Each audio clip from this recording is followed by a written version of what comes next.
You're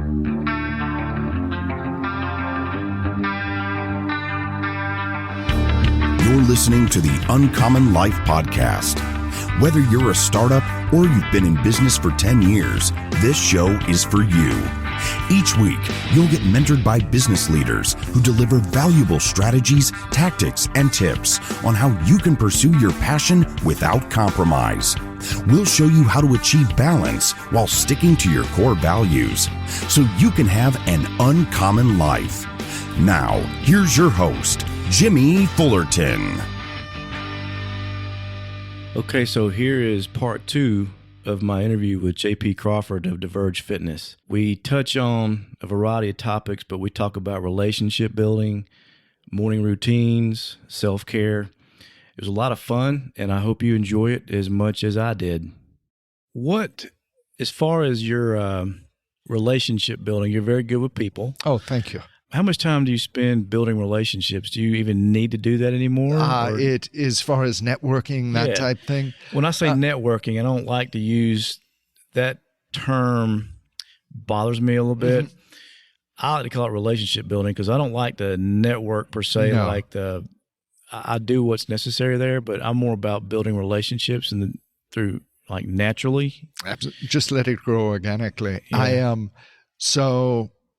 I think each of us in our careers, there was a time and a place, and maybe even before email and, as you said, social media earlier, there was more of a need to go to big luncheons, things of that nature. Now what I try to do is just seek out the top people in their field, build things, relationships. Hopefully I have something in common with those people. Let me stop you. Sure. Ask you. I'm sorry, I'm interrupting. No, go ahead. You said seek out the top people in their field. Mm-hmm. How do you do that? So we're very close to Atlanta, which has become, an international hub. Many times I may never be able to meet these people. It may be an author. It may be a success coach. If you're studying success coaches, who do you study? You study Tony Robbins. It would be a hard argument to say he wouldn't be in the top 10 of success coaches. If you're studying researchers from a human body standpoint and from an efficiency standpoint, you study Tim Ferriss. I listen to his podcast a lot. Fantastic it's very good. Podcast. He goes very deep. The long form podcast. Yeah. And that's really, so I'm glad you brought that up because that's really, to me, in relationship building, it's that. It takes, you can't do it over 20 minutes of coffee. It's sitting down, it's speaking as you and I are here, not preempted questions, things of that nature, but speaking about really not what necessarily matters to the audience, but what matters to that person. And then you'll get to what matters to the audience. Yeah, there'll be people out there that it rings true with, and if it doesn't, then they're not meant to be your audience. But right. So I think that's in seeking the top people in the field. If you can meet those people, that's fantastic. But what do you do to seek? How do you identify? I think a big thing is you look at the content they're creating. So from a podcast standpoint, Tim Ferriss, Jocko Willink is just two of my favorites right there. Phenomenal guy. And, Ferriss is the one that kind of got Jocko started in podcast. You see people rise. You see people rise very quickly from customer building. Look at Malcolm Gladwell. Look at Seth Godin. Look for people that the other people in the field are quoting or reading that material. And, I think there are always going to be newcomers that may be fantastic, but don't go on Facebook, Twitter, whatever it might be, and read and scour. Read New York Times bestsellers. That, I think you can get a lot from that. Go on Amazon. Go on Amazon and look at, we were speaking of Tim Ferriss, look at his most recommended books. It's simple things like that.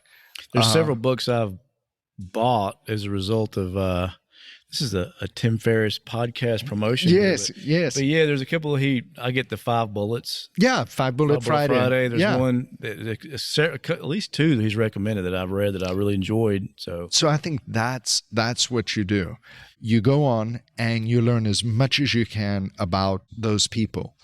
And I'm a big believer in you're the byproduct of the 5 people you spend the most time with. Yeah. So, you, to me, podcast, books, if you want to watch YouTube interviews, you don't have to meet one-on-one with these people, but seek out the best.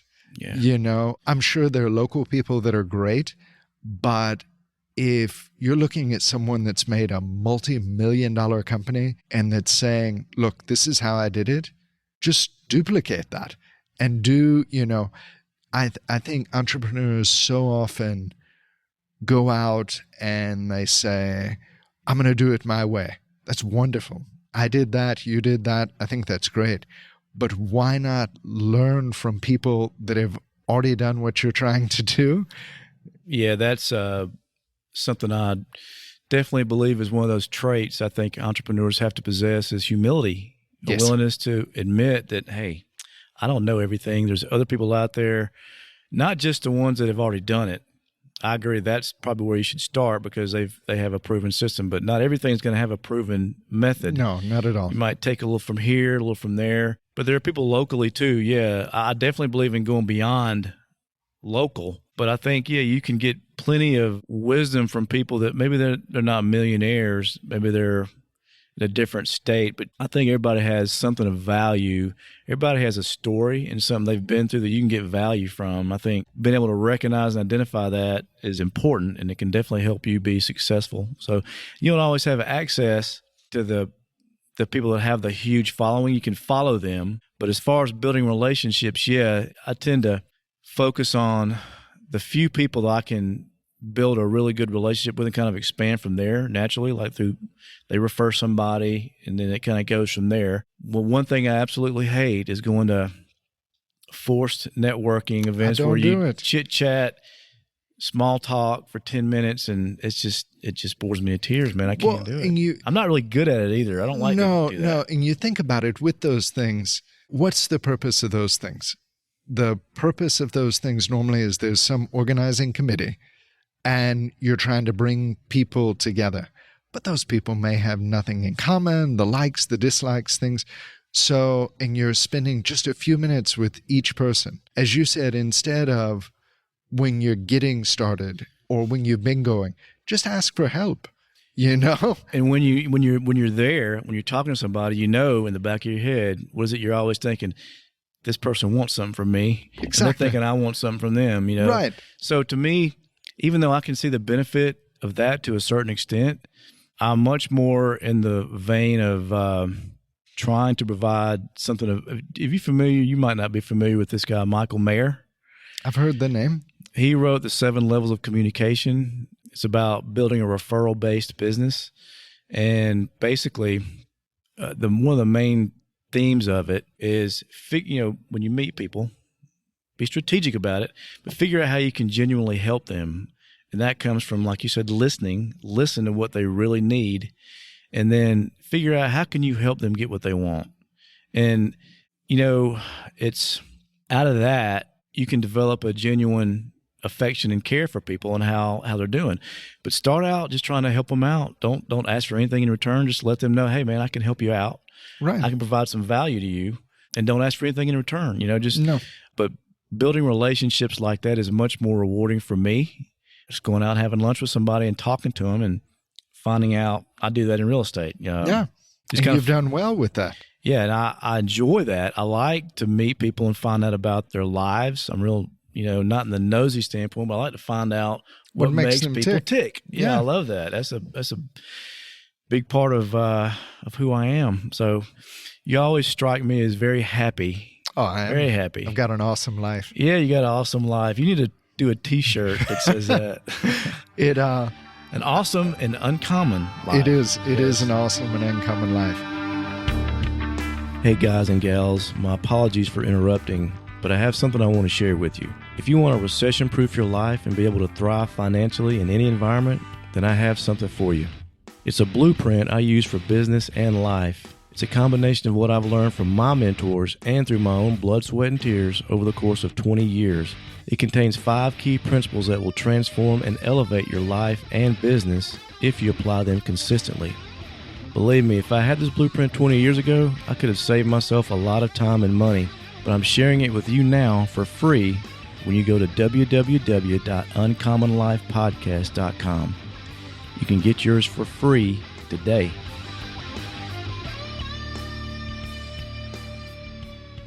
Just as you have, I've put in long hours through the years. There are times, so I know we were going to talk about morning routine. So let's we'll What is your morning routine? So morning routine for me is I wake up at 4:20 a.m. Not 4:21. Nope. Not 4:15. 4:20. Wow. That beats me. Snooze button, I think, is just a sign of weakness. I love that. So you're hardcore beneath that friendly exterior. I think in the morning, you should have about 5 to 8 seconds to get up out of bed, if that much. And that's after hitting 5 to 8 seconds. 5 to 8 seconds. Because within that time period, I think you're allowed to be unhappy about waking up for about 5 seconds. Anything after that, and you're being whiny. Yeah, that's true. Because once you actually get up, you're glad you're up. Right. 95% of the time. And, if you're not happy about getting up and getting going, maybe that's something you need to evaluate. It's a red flag. Yeah. It's a red flag. But Have you been there ever? All of it. I mean, when you're getting started and you're working the 80 to 90-hour weeks, I mean, for those of us that have been in business for a long time, all of us remember 08, 09, 10. Times got hard, and that's when I got into real estate was when the bottom fell out, which might perfect be a good timing. thing. Yeah. So, but a hard timing. I mean, you got into a field that basically everybody wanted to get out of at that time. Yeah. And you made it. So starts at 4:20 up, feet on the ground, going, start the day with espresso and a big glass of water, take the supplements that I take on an empty stomach, and then I'm out the door to the gym. How many supplements do you take? Probably about 12. These vitamins? 12. Yeah, vitamins, minerals. Okay. Yeah, all right. And then that's not counting, the protein powders and the branched chain aminos and things like that. Okay. I try to keep it simple, only use what works. The majority of what I use, you can test for in a blood test, so you can see actually if it's working or not working. If not, maybe it's just placebo effect. So I like being able to test for it in blood. So from there, hit the gym. Normally I'm at the gym between 10 till 5 and 5, work out for an hour, ice cold shower, and then You do the ice cold shower? I do the ice cold shower. I've tried it before. If not, I sweat. I keep sweating, for the first hour that I'm training my clients. So, and then go from there. Normally every day I do either a 12 or a 16-hour fast. So it's... How often? Every day. And then 12 or 16? 12 or 16 hours of no food. So every day? Every day. And that's really easy if you think about it. That's the last bite of food goes in your mouth at 7 p.m. First bite of food. Okay. So 7 a.m. So I'm sleeping through the majority of it. There's no pain. From time to time, I'll do a 24-hour fast. And you do see changes in blood work. Cleanse your system, give your organs a chance to rest. Yeah. So first meal is a vegan protein shake. I'm vegan. I've been a vegan for 2 years. I've been a vegetarian for 17 years. So I've seen great changes in that from a blood work standpoint, a body composition standpoint, and a cognitive function. And then normally after that, meals are spaced out anywhere from 3 to 4 hours apart from one another. At least 3 shakes a day, high protein, low carb, and that's my day. Normally start working with clients at 6 a.m., finish off at 6 p.m. I've got some breaks in there where I go home, spend time with my family, or just read. But what kind of books do you read? I think I have an idea. Is it mainly nonfiction? It's I read no fiction books. So it would probably be great from a cerebral function to read some fiction books, but there's just so much content out there on the nonfiction side that I enjoy. enjoy that. I'm the same way. I think it would be good just creatively to, sometimes I might read something that's, even it might not be a fiction. It might still be a nonfiction, but it'll be a different topic. So like I read one a while back, a few months ago that I loved. It was just about writing, about somebody who taught writing, and it was really a good read.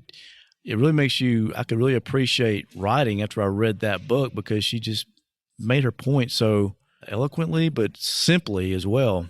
It enriched your life, though. Yeah, yes. So it's wonderful. Broaden your life a little bit, not just listen to the same old thing. It's good to kind of helps you to be more creative and use different parts of your brain you're not used to using. So what other values do you have that have contributed to you? Like, do you have time in the morning or time during the day where you like, so you read, do you like meditate? Or? I do. I meditate every day. Normally for 10 minutes. I use an app called Headspace, and I've used that for about 3 years now. There are a lot of great ones out there. There's one called Calm that many people use. Headspace, I like monthly subscription, or you can do the free, but they have several different brackets, everything from sleep to whatever it might be. Also in the morning, I left out in that first 20 minutes when I wake up, I have, a journal, gratitude journal, so to say. You put out every day. I kind of put out my plans for the day and what I'm thankful for. That helps. It sets your mindset for the day. You sound like you might have read Miracle Morning. Yeah. You have? Yeah. Okay. Yeah, that's a really good book about having what I like about it is you can kind of scale that down to whatever time works for you. So the main thing is it builds some structure and it gets you in the right mindset. It can be as little as 5 minutes of writing in your journal. And that's about what mine is. It's no more than 5 minutes. Stretching, something like stretching as you get older. Yeah. So I am and you are, there's nothing that makes you feel like an old man than being cricky and stiff. No, for years, we would, when we trained our clients, and then as well, just I myself, you go through your workout, you do a little bit of stretching at the end. Now we intermingle mobility exercises and stretching throughout the whole workout. It doesn't matter how strong you are. If you can't move, and you can't move through a full range of motion, your life will be limited. So nothing like having kids to make you realize that, who cares if you can bench press 350 pounds? If your shoulders are bothering you so much you can't lift your daughter in a way that's not painful, then it's not worth it. You need to be able to enjoy that kind of stuff. And well, that's cool. So what are you primarily focused on now with your business in 2019? So the business now, I would say primary focus is providing more and more specialized care for our clients. You're trying to edge out people like me, the meatheads in there? No. I like the educated meatheads like yourself. Okay. All right, the educated meatheads where it's oxymoron. I'll accept if your shoulder hurts. No, I mean, I think we use the term meathead. It's important to be strong. The stronger, if you show me we mean that affectionately. Yes. If you show me someone who's lifted weights for 30 years every day, and show me someone who's run every day for 30 years, the person who's lifted weights is going to age slower. And I mean, we have mountains of clinical research on this. I agree 100%. Let me just interrupt for one second. I have seen people that just from, you probably would even remember these people in the gym I saw some that were in the 60 years old that they looked like they were in their late 40s. Absolutely. They'd been working out for a long time. They weren't runners. I'm not knocking running because I run too, but I run more short distance. But for whatever reason, weightlifting is a good way it's like a fountain of youth. Oh, yeah. And I mean, we know synesthesia is the medical term basically for the loss of lean muscle mass that occurs with the aging process. The only way to stop that is with weightlifting combined with proper nutrition. We see so many people as they age, they shift to a more convenient nutritional plan. And that meaning we talk to older people where, what did you have for lunch? I had some peanut butter crackers. Okay, what did you have for dinner? I had some grilled cheese and some soup. So their protein intake in comparison to their carbohydrate and their sugar intake is vastly skewing towards simple carbohydrates, almost no omega-3 fats, and they stop lifting heavy things. In contrast, you have the people where, as they age, they continue to lift heavy things. They continue to consume less refined carbohydrates and more high-quality protein sources, vegetables, fruits, things of this nature. Those people age slower. Stuff. They age slower. They have less injuries, and they're able to have a higher quality of life later. And I would say, this comes back to your original question to me, what are we focused on in my business? In 2019, that's what we're focused on. How can we provide the highest quality of life as long as possible for each individual client? That is so important because so many people as they age, they focus on, my mom has her colon cleansed like 3 times a year. They're so focused on cancer prevention and stuff like that, which is legit, but the problem that she's having right now, and what I see from a lot of people is it's not her internal problems, it's her structural issues. Exactly. She did not maintain her strength over the years. And as a result, she falls now. Her balance is a little bit off and she falls a lot. And when you get older and you start falling a lot, that's a problem. It takes one bad fall. It takes one bad fall. And when you become sedentary, then unfortunately, it usually doesn't end well and your quality of life goes down. And structural, I think what you're doing is helping people structurally. Yes. To be active and to have a better quality of life. And I'm all for that, man. I'm all for what y'all are doing over there. Thank you. That's awesome. You're an uncommon person. That's why I have you on this show. Thank you for having me. You're very welcome. Tell people how they can get in touch with you. Sure. So easiest way, I don't maintain a social media presence. I think it's great for many businesses. Mine, you're an uncommon business. Uncommon business. Email me, jpcrawford@divergefitness.com. Pick up the phone, 706-321-9397. Call. I'll call you back. Thank you, man. It's been a pleasure. Time just flew by. There's still stuff I want to talk about, so I can see this going into part 2. But thank y'all for listening to the Uncommon Life podcast. Stay tuned. More to come. Have a good day. This is thepodcastfactory.com.